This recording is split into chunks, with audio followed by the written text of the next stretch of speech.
আইন হাতত নতুনকৈ দিলো আন্দোলন কৰিব তেখেতে তিনিটা কথা কৈছে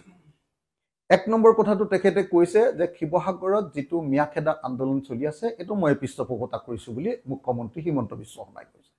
নাম্বাৰ 1 নাম্বাৰ 2 অসমৰ মুখ্যমন্ত্ৰীয়ে কৈছে যে অসমৰ খিলঞ্জীয়া মানুহ যদি সুৰক্ষিত হ'ব লাগে তেতিয়াহ'লে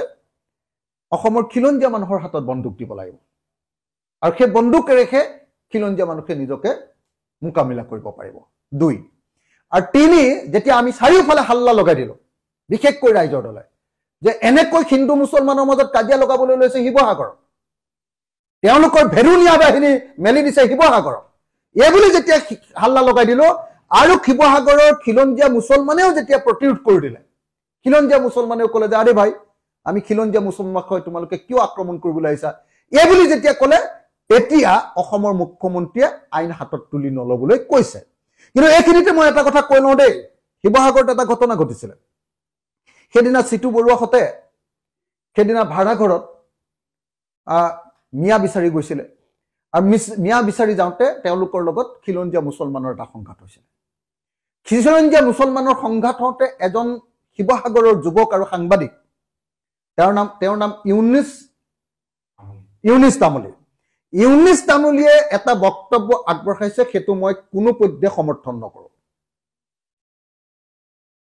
ইউনিছ তামুলীয়ে বক্তব্য আগবঢ়াইছে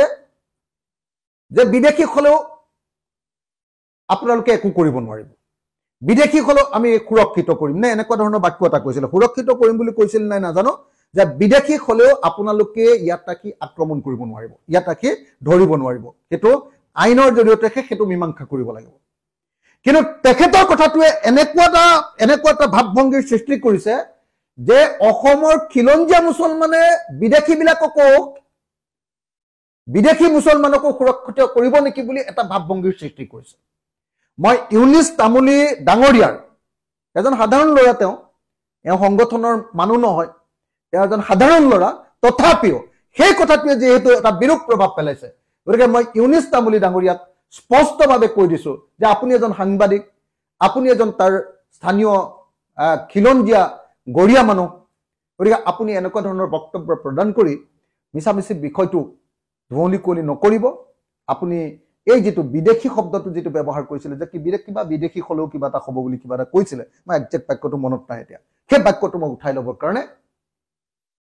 মই আহ্বান জনাইছো